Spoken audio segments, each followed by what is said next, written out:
발표를 맡게 된 김은정입니다. 제 연구 제목은요, Latent Profile Analysis of Korean Sixth Graders English Reading Abilities.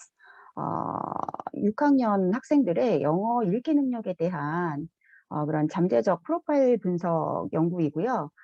우선 많은 연구 중에 제 연구에 관심을 가지고 이렇게 도와주신 선생님들께 감사를 드립니다. 우선 간단하게 제 소개를 드리자면요. 저는 현재 서울대학교에서 박사 과정을 이수 중이고요. 이수하고 논문을 준비 중입니다. 그래서 다년간 초등학교 교사로 재직을 해오고 있고, 그리고 현재는 논문 작성을 위해서 잠시 휴직 중입니다. 만나서 반갑고요. 제 연구 주제는 좀 요즘 선생님들이 많이 관심을 가지고 계시죠. Latent Class Analysis에 대한 약간 변형된 그런 형태의 통계 자료를 사용해서 학생들의 영어 읽기 능력을 좀 분석했어요. 그래서 다 같이 한번 들어보시고 나중에 다 같이 좀 대면은 아니더라도 이메일을 통해서 함께 이야기를 나눌 수 있으면 좋겠습니다. 우선 제가 이 연구를 시작하게 된 이유에 대해서 좀 말씀을 드리고 싶어요. 지극히 저희도 교사였기 때문에 현실적인 아주 프랙티컬한 이유 때문이었어요. 그래서 현직에서 교사 생활을 오래 하다 보니까 가장 힘들었고 또 그럼에도 불구하고 해결할 수 없었던 그런 문제, 다들 공감을 하실 거예요. 교실 내에서 학생들 영어 수준 차이인데요. 이것에 대해서 이제 줄곧 생각을 해오다가 이론적으로 연구를 해보면 더 현직 선생님들과 좀 공감할 수 있는 부분이 많지 않을까 하는 그런 생각에서 시작을 하게 되었습니다. 또 영어 교과의 경우에는 이런 수준 차이가 가장 심한 과목이다. 이런 것들이 여러 연구를 통해서 입증이 되어 오고 있지요. 그래서 개인차가 또 많이 나긴 하는데 수준별로 만족할 만한 수업을 하는 것도 굉장히 현실적으로 어렵습니다. 그래서 여러분들이 이제 많은 공감을 하실 텐데요. 그리고 또 하나의 이슈는 초등학교에서 영어 교과가 가정의 사회적인, 경제적인 그런 지위, 즉 SES를 가장 많이 반영하는 과목이다. 이것은 한국교육개발원 2004년도 연구에 연구가 된 적이 있는데요. 18년도에는 이영하 선생님께서 영어 교과가 그럼에도 불구하고 초등학교에서는 국어나 수학이나 이런 주요 교과처럼 인정을 받지 못하고 있기 때문에 여러 가지 그런 지원에서 또 소외가 되고 있다라고 이제 그런 결과를 분석을 하셨습니다. 12년도에 이현일 선생님과 이경남 선생님 연구에서는요, 교사들이 학생 영어 수준 차이를 어떻게 인식하는가에 대해서 설문조사를 해보셨는데, 전체 교사들의 61.5%가 학급 내 학생들과 영어 실력 차이가 매우 심한 것을 교사들이 느끼지만, 현실적인 제약 때문에 별다른 조치를 취하기가 어렵다라고 응답을 하셨습니다. 연구의 대상 면에서 한번 살펴볼게요. 주로 이제 짧은 단어를 읽어야 되는 학년이 이제 4학년이죠. 그리고 단어의 양이 굉장히 많아져서 폭증하는 시기는 또 5학년이에요. 그래서 이 두 학년에 대한 연구가 굉장히 편중되어 있다는 그런 생각이 들었어요. 그래서 6학년 시기는 사실 초등학교와 중학교로 거쳐가는 그런 전환기에 있기 때문에 어, 학생들의 미래 학습 양상을 분석하는 데 굉장히 유용한 그런 학년이라고 생각이 됐어요. 그래서 이런 미래 학습 양상에 초석을 다질 수 있는 그런 학년임에도 불구하고 그렇게 많은 연구가 되고 있지 않다라는 것을 제가 발견을 했어요. 그래서 상당히 중요하다고 생각이 되었습니다. 그래서 지금까지 이제 이런 문제 해결하기 위한 연구 방법으로 기존 연구들이 학습자들을 집단으로 분류하는 그런 연구 방법을 사용하고 있는데요. 한 교실 안에서 얼마나 이제 이질적인지, 동질적인지, 이거에 대해서 판단하는 것은 학습의 어려움을 느끼는 그런 학습자들을 이제 학습의 어려움을 느끼는 학습자들한테 적절한 시기에 적절한 이노베이션을 제공하는 데 굉장히 효과적인 그런 방법입니다. 그런데 이런 의문을 해결하기 위해서 실질적으로 학생의 상태를 진단할 수 있는 평가가 없기 때문에 학생 집단에 대한 정보가 매우 얻기 힘듭니다. 예전에는 국가 수준 성취도 평가가 있었죠. 근데 요즘은 그마저도 시행을 하고 있지 않기 때문에 굉장히 이런 자료가 적죠. 그래서 또 교사들이 학급 내에서 수준 차이가 크다, 이렇게 말씀들도 많이 하시지만 이에 대한 또 이론적인 뒷받침도 없는 실정입니다. 뭐 적어도 이제 제가 찾아본 자료는 없었고 지역 수준 차이를 연구한 논문들은 꽤 있는 것 같아요. 그래서 반면에 우리나라에서 교실 내에 한 동질 집단인 교실 내에서 이 수준 차이를 그런 실증적으로 연구한 논문을 찾아보기가 힘들었어요. 그래서 이에 반면에 부진화 연구들은 좀 많이 나오고 있는 것 같아서 실제로 한두 학생을 위해서, 근데 이 부진화들을 위해서 교사들이 특정 이너베이션 제공하고 따로 연구하고 이 학생들만을 위해서 그렇게 또 많은 시간을 투자하는 것도 좀 비효율적인 방법이라는 생각이 들었어요. 그래서 좀 전반적으로 우수한 학생들도 어떤 면에서는 또 부진이 될 수도 있다. 이런 문제가 발생할 수 있는 것이기 때문에 특정 문제를 가진 학생들끼리 또 별도로 그룹핑하는 것은 교사한테도 매우 경제적이고 효율적이다라는 그런 연구들이 꽤 있습니다. 이런 문제를 해결하기 위해서 유용한 방법이 제가 이제 말씀을 드린 레이턴트 클래스 어널리시스인데요. 이것을 사용해서 리딩 어빌리티를 측정해서 학생들의 집단을 이제 분류를 해서 분석을 해볼 수가 있어요. 그래서 특히 이런 방법에서 중시하는 것은 이름 그대로 레이턴트 클래스, 즉 이제 히든 그룹을 찾는 건데요. 최근에 레이턴트 클래스 어널리시스 통계 방법을 사용해 오는데 여기서 이제 클래스 대신에 클래스는 이제 범주형 그런 변수이고 그다음에 어 연속형 범주인 경우에는 그런 클래스 대신에 프로파일이라는 이름을 쓰기 때문에 지금부터 제 연구에서는 레이턴트 프로파일 어널리시스라는 그런 명칭을 사용할 것입니다. 그래서 이 부분에 대해서는 조금 뒤에서 다시 설명을 드릴게요.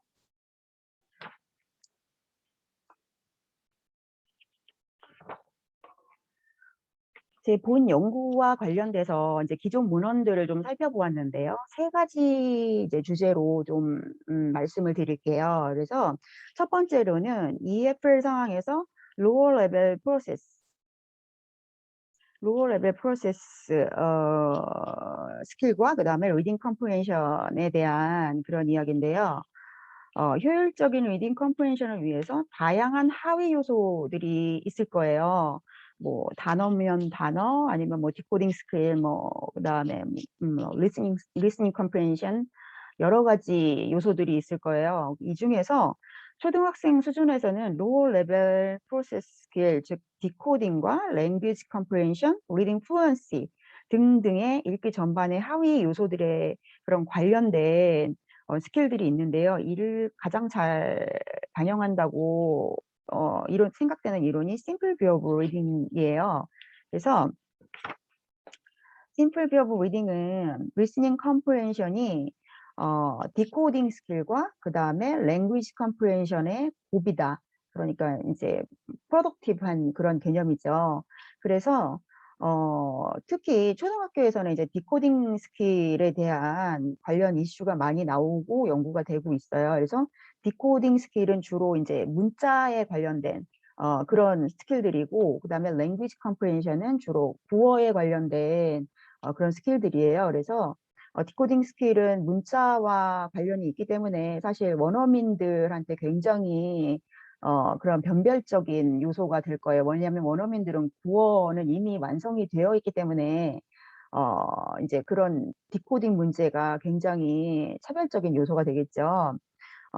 지금까지 이제 논문들은 주로 어떤 요소가 리딩 컴프레hension을 가장 잘 설명할 것인가에 관한 상강 분석 또는 회귀 분석 것들을 이제 주로 이루는데, 이는 이제 학습자들 나이와 가장 상관이 있는 연구가 많이 나왔어요. 그래서 주로 초기 학습자들이 디코딩 스킬이 가장 큰 설명 변수다. 그래서 학년이 올라갈수록 디코딩 스킬은 보다는 랭귀지 컴프레hension에 대한 더 강한 상관이 나타난다. 라고 그런 연구들이 많이 이제 발표가 됐습니다. 11년도 강유선 선생님은 SVR 이론이 한국 고학년 학습자들한테 역시 적용 가능한가에 대해서 연구를 하셨는데요. 두 변인이 모두 리딩 컴프레hension의 강력한 예측 변인인데, 고학년임에도 불구하고 디코딩 능력이 더 강력한 요소다라는 것을 이제 결과를 내셨고요. 김다희 선생님과 조수경 선생님의 17년도 연구에서는 고학년 학습자들이 원어민에 비해서 스펠링과 그다음에 디코딩 스킬이 여전히 많이 의존하고 있다라는 것을 밝히셨어요. 그래서 연구들을 종합해 볼 때 아무리 고학년이지만 한국의 EFL 그런 학습자들한테는요, 여전히 디코딩 능력이 리딩 컴프레hension에 굉장히 중요한 설명 변인이다 라는 것을 알 수가 있었습니다.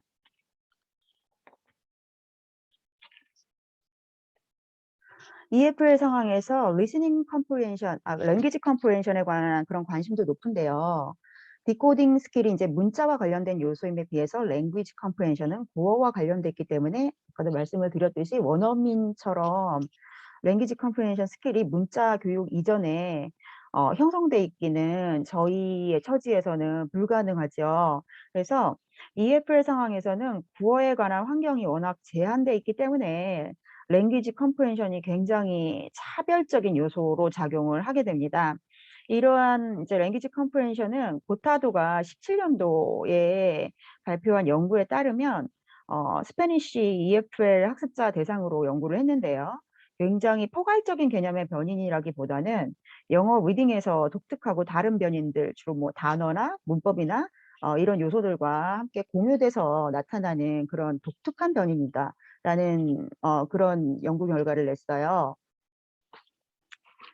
또 다음 하위 요소는 리딩 플루언시인데요. 최근에 많이 연구되어지고 있는 세부 요소인 리딩 플루언시, 많은 연구들이 이제 SVR 이론의 추가적인 변인으로서 굉장히 중요하다라고 주장을 해오고 있습니다. 그래서 김희진 선생님의 12년도 연구를 보면 이런 SVR 이론이 한국 고등학생들 대상으로 연구를 하셨는데요. 고등학생 대상으로 적용이 가능할까라고 하는 이 연구에서 종전에는 그 이제 디코딩과 랭귀지 컴프레hension의 그런 프로덕티브한 모델에서 이번에는 리스닝 컴프레hension과 플루언시의 합으로 설명이 돼야 된다. 그래서 이제 플루언시에 대한 그런 중요성을 굉장히 강조를 하셨습니다. 다음 관련 이론은 어리의 리딩 발달 모형이에요. 그래서 학습자가 단어를 읽을 때의 과정을 4단계로 구분을 한 모델이에요. 그래서 얼리에 따르면 프리 알파벳 단계에 이르면 독자가 독자 기억 속에 있는 철자와 소리의 디코딩 기술을 연관시킬 수 있는 문자와 음성 지식을 가질 수 있다.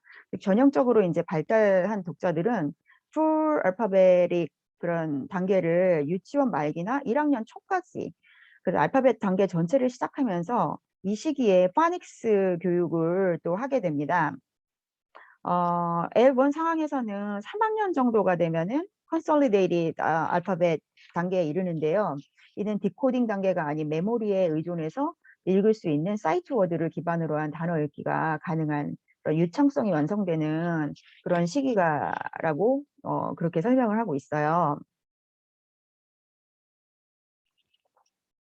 그래서 이제 프리 알파벳 단계에서 보면요. 여기 지금 그러니까 L, O, K, look이라는 단어를 그냥 이렇게 문자를 인식한 것이 아니라 하나의 그림처럼 보고 있죠. 그리고 partial 알파벳 단계에서는 이제 S자와 N자 요걸 보고 단어를 구별하게 돼요. 그래서 어떤 지식은 없지만 첫 자와 마지막 자로 인식을 하고 있고요. 그 다음에 full 알파벳 단계에서는 그래도 개별 음가에 대한 그런 지식들이 어느 정도는 갖추어져 있기 때문에 어, 개별 음가를 보고 읽을 수가 있고요. 그 다음에 마지막 단계에 완성되면 사이트 워드가 완성이 되기 때문에 정말 유창하게 읽을 수 있는 완성된 시기라고 볼 수가 있어요. 그래서 이제 지금까지 그룹을 동질성을 이제 비교를 한 연구들이 어느 정도 진행이 됐는지 한번 보면요. 어, 2011년도에 이영하 선생님의 연구를 보면요. 어, discrimination function analysis를 사용해서 그런 학습자들 중에서 좀 상위 학습자와 그다음에 좀 그때 어느 정도 일정 기준이 되지 못하는 학생들을 분류하는 그런 연구를 하셨어요. 그다음에 2011년도 후기 연구도 역시 청소년 학습자들을 그렇게 수준별로 조금 그룹을 나누어서 동질성 그런 집단을 연구를 한 것을 볼 수가 있었어요. 그래서 이에 따른 제가 연구 주제를 두 가지로 정했는데요. 하나 첫 번째는 한국 초등학교 6학년 학생들의 읽기 이해 능력을 그 하위 능력별로 측정을 해서 잠재 프로파일 분석을 한 결과 이제 몇 개의 그런 동질 또는 이질 그룹으로 분류가 될 것인가라는 것이고요. 두 번째는요. 잠재 프로파일로 분류된 각 그룹의 읽기 하위 구성 능력과 관련해서 어떤 특징을 보일 것인가라는 것이었어요. 자, 이에 따른 방법으로 우선 참가자들은요, 제가 작년에 가르쳤던 학생들인데요. 인천 계양구에 위치한 한 공립학교의 6학년 학생들 111명 대상이었어요. 이 중에서 뭐 이제 결석한 학생들 빠지고 코로나 때문에 또 뭐 지금 변수가 여러 개가 있기 때문에 한 변수라도 빠지게 되면 사실 데이터를 쓸 수가 없었기 때문에 지금 이제 한 11명 정도는 이제 자료를 추가할 수가 없었어요. 그래서 총 토탈 100명의 학생들을 대상으로 자료를 쓸 수가 있었고요. 이 학교는 이제 중소도시에 위치하고 학교 학력상으로는 중하 정도 수준이고 외국에 나가서 공부한 경험이 없는 학생들이었어요. 그 다음에 데이터 수집은 Component Skill Approach라고 여기 읽기 이해력의 그 하위 요소들을 가지고 분류를 그걸 가지고 측정을 해서 읽기 이해 능력을 분석하는 그런 기법을 사용을 했어요. 그래서 이것에 대해서 조금 자세히 말씀을 드리면 측정 하위 컴포넌트를 저는 디코딩 스킬과 플루언시와 랭귀지 컴프리hension 이렇게 세 가지로 분류를 했고요. 그 다음에 리딩 컴프리hension 스킬을 이제 별도로 그렇게 측정을 했어요. 그래서 디코딩 스킬을 위해서는 이제 수도워드라고 했는데 논워드 리딩 그 단어가 뜻이 없는 그런 단어들 이런 리딩을 통해서 파닉스 스킬을 측정을 했어요. 그리고 어, 얼마나 사이트 워드를 또 유창하게 읽을 수 있는가 이런 것도 이제 플루언시로 구분이 되기도 하지만 또 디코딩 스킬로 주로 구분을 하기도 합니다. 그래서 이 워드 리딩, 사이트 워드 리딩 하는 거를 측정을 했고요. 이는 TOWR이라는 자료를 사용해서 45초 내에 몇 개의 단어를 읽는가를 측정을 했어요. 그 다음에 플루언시는요, 디벨스를 통해서 단락을 읽는 그 단어의 수를 측정을 했어요. 그 다음에 세 번째로 랭귀지 컴프레hension은 이 중에 랭귀지 컴프레hension 중에 리스닝 컴프레hension은 재지 않았고요. 아까 고타도의 그런 연구 이제 이론을 레셔넬을 토대로 단어 지식과 그 다음에 문법 지식을 대신 측정을 했어요. 그래서 이 지식을 토대로 랭귀지 컴프레hension을 측정을 했고요. 그 다음에 제가 자체 개발을 했어요. 그리고 리딩 컴프레hension은 이제 역시 자체 개발해서 40분 동안 어, 그런 학생들 이제 읽기 이해력을 측정을 했습니다. 그래서 이제 제가 사용한 통계 기법은요. 우선 잠재 그룹을 특성을 분석하기 위해서 아까 말씀드렸듯이 레이턴트 프로파일 어널리시스를 사용했는데요. 이 통계 기법이 좀 장점이 있어요. 그래서 잠재적인 변인의 이질적인 특성을 좀 계층별로 밝혀내고 이 계층에 속할 확률을 찾아내는 데 유용한 방법이에요. 그래서 우선 사람 중심의 그런 통계 방법이라고 하는데요. 그 이유는요. 학습자들이 응답을 하면은 그 응답 그 반응의 패턴을 찾아내서 그 패턴별로 그룹핑을 하는 거예요. 그래서 저희가 지금까지 생각해온 그런 변수 중심, 베리어블 중심의 그런 통계 기법하고는 굉장히 차별화되고 있고, 그 다음에 학습자들 개개인의 그런 특성을 분석하기에 굉장히 유용한 그런 통계 기법이라고 합니다. 그 다음에 또 모델 베이스 그런 기법이에요. 그래서 요즘 많이들 하시죠. 혼합 통계 기법을 많이 하는데 하나의 모델을 세워놓고 그리고 이게 통계적으로 유의한 그래프인지 계속 검증을 해보는 거예요. 그래서 이런 차례 작업을 통해서 모델을 검증하기 때문에 통계적으로 더 정확한 수치를 얻을 수가 있습니다. 그래서 잠깐 보면 정말 유용한 것은 저희가 통계적으로 꼭 그 정규분포 가정을 해야 되잖아요. 그래서 등분상 가정이 돼야 되는데 이 레이턴트 프로파일에서는 굳이 정규분포가 아니더라도 이런 분석이 가능하고요. 그 다음에 이렇게 모집단 내에서도 다양한 패턴들이 있을 거예요. 근데 이 패턴들을 이 독특한 응답들을 다 패턴을 잡아서 분석을 해주기 때문에 굉장히 유용한 그런 통계 기법이 되겠습니다. 근데 이제 아까 말씀드렸듯이 레이턴트 클래스랑은 차별화되는 게 범주형이 아니라 베리어블이 연속형이기 때문에 저희는 이제 점수를 가지고 변수를 잡기 때문에 저희들 프로파일 분석을 하였습니다.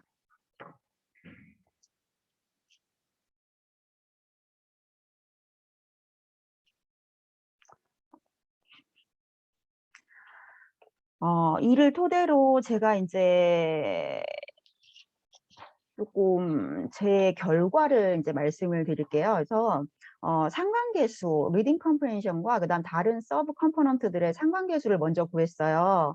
그래서 상관계수를 구했더니 독해 이해력과 다른 하위 요소들 상관계수를 이제 지켜본 결과 이 RC의 죄송합니다. 가장 높은 상관계수를 보인 그런 항목은 그래머 지식이었어요. 그래서 synthetic knowledge가 0.74로 가장 높은 상관계수를 보였고요. 그 다음에 0.64인 단어 읽기, word reading이 그 다음이었고요. 그 다음에 passage reading, reading fluency가 0.63의 순이었어요. 그리고 제 연구에서는 가장 낮은 상관계수를 보인 요소는 vocabulary knowledge, 그다음 이제 0.55였고요. 그다음에 비단어 읽기 non-word reading이 0.56 이렇게 나타났어요.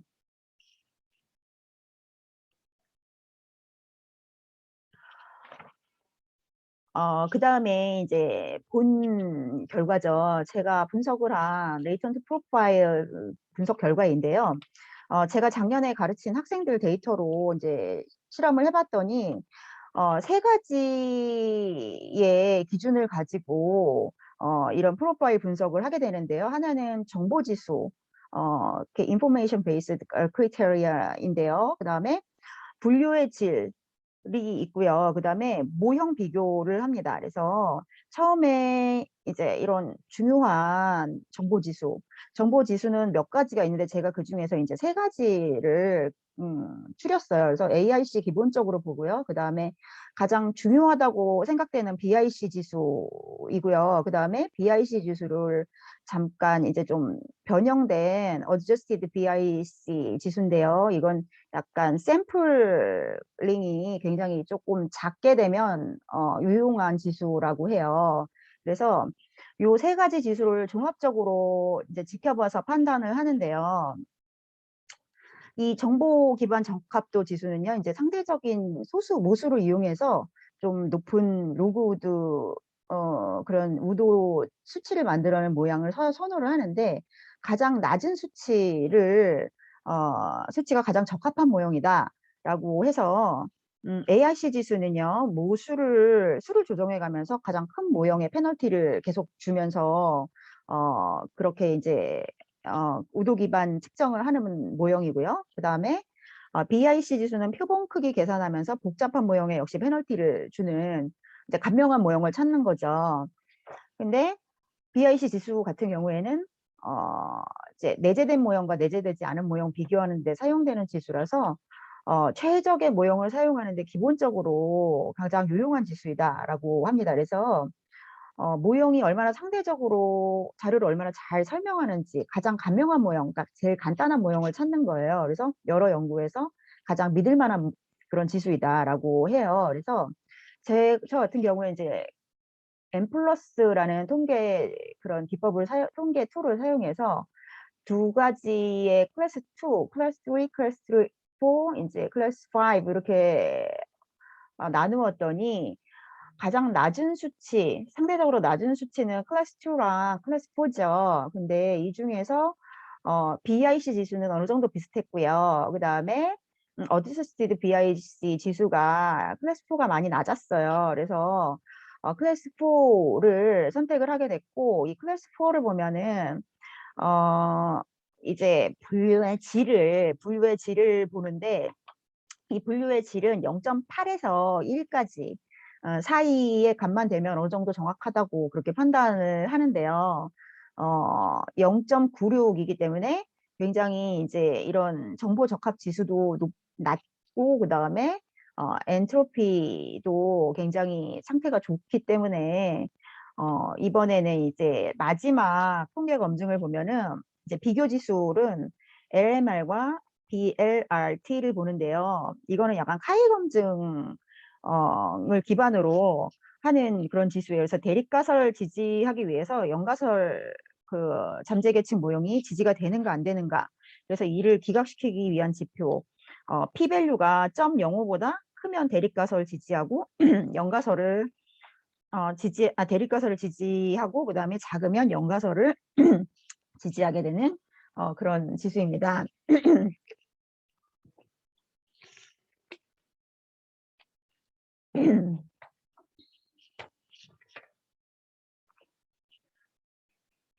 자, 그래서 봤더니 0. MLR 지수를 봤더니 0.05에 살짝 넘치긴 하지만 그래도 이 가설을 지지하는데 문제가 없기 때문에 제가 클래스 4를 최종적으로 선택을 하였습니다. 죄송합니다. 자, 이제 4개 그룹으로 나눈 결과를 말씀을 드리겠는데요. 제가 이제 해봤던 실험 결과인데 점수 체계가 지금 모든 변수들이 다 달라서 지점수로 환산을 했어요. 그래서 표준 점수로 환산한 결과 논워드 리딩, 즉 수도워드를 읽었던 변이에서 좀 굉장히 특이한 점이 보이죠.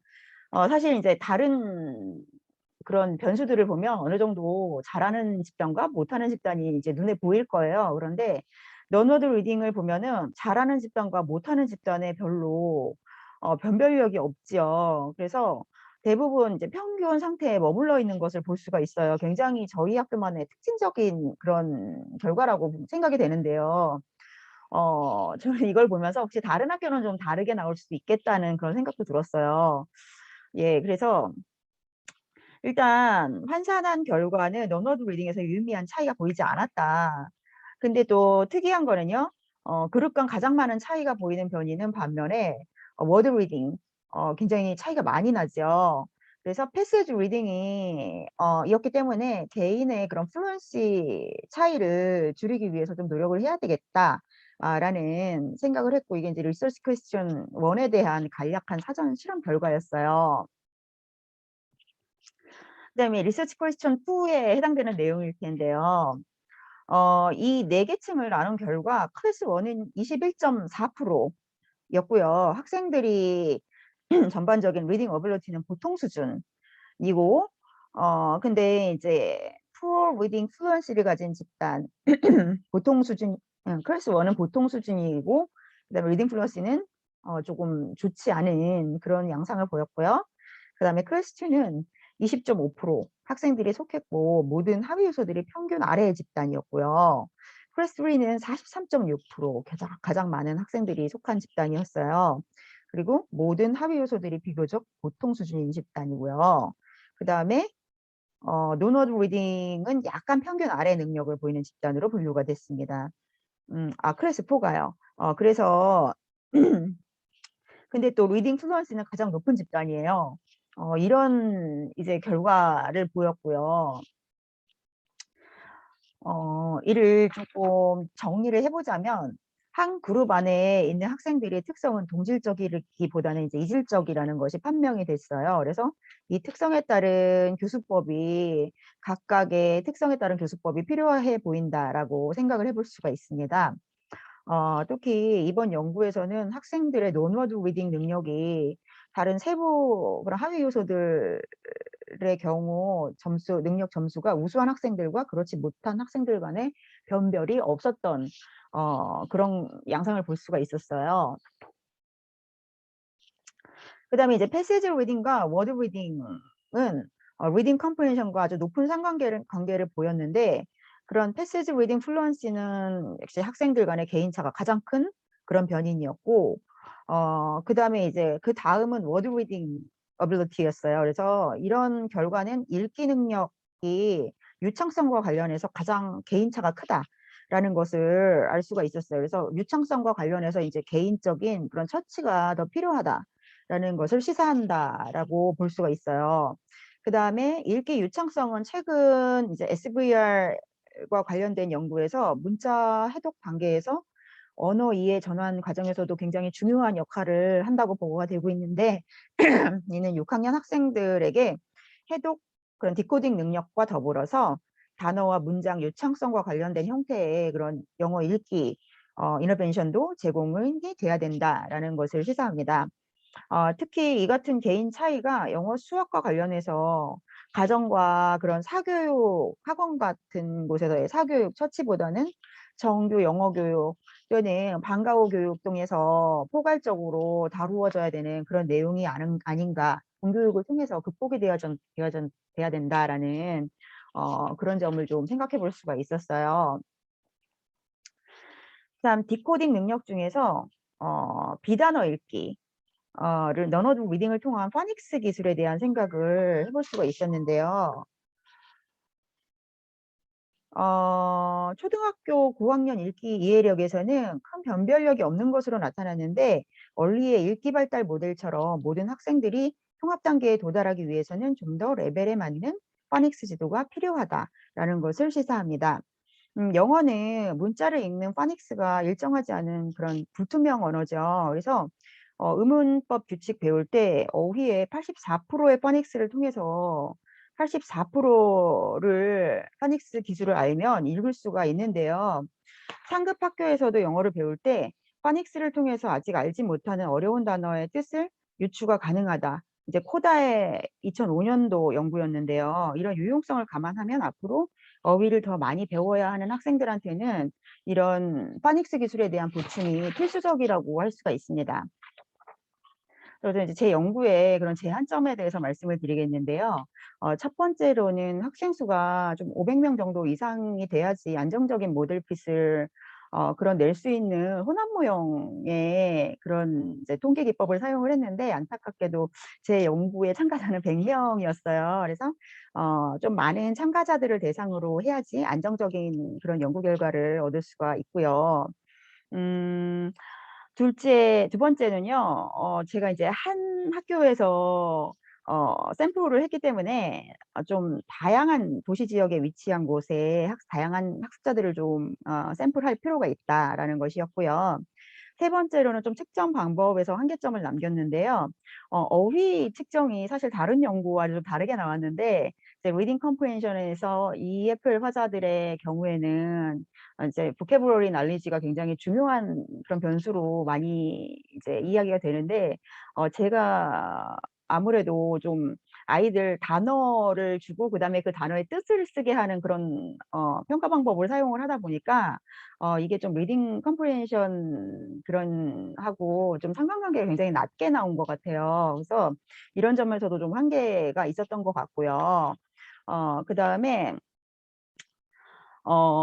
저희가 이제 분석을 한 거에서 또 하나가 어 아이들이 이런 동질 집단과 이질 집단이 구성이 됐는데 이에 대한 또 굉장히 배경들이 있을 거예요. '왜 이렇게 묶였을까?' 하는 아이들의 이 인제 뭐 부모님들이 관한 것이나 아니면은 가정에 대한 그런 배경들 이런 배경들이 좀 디테일하게 들어가서 아이들을 분석할 수 있었으면 굉장히 좋은 그런 뭔가 아이들을 파악할 수 있는 그런 수단이 되지 않았을까 싶어요. 그래서 앞으로 이런 제한점을 좀 보완해서 연구가 되면 더 좋은 연구가 이제 되지 않을까 싶습니다. 그래서 지금까지 제 발표는 여기까지였고요. 끝까지 경청해 주셔서 감사합니다. 혹시 제 미흡한 설명이었는데 더 나누고 싶은 말씀이 있다거나 아니면은 쪼끔 질문 사항이 있으시면 저기 컨택트 인포메이션 여기 있으니까 제 이메일로 연락을 주시면 제가 성심껏 답변을 드리겠습니다. 네 감사합니다.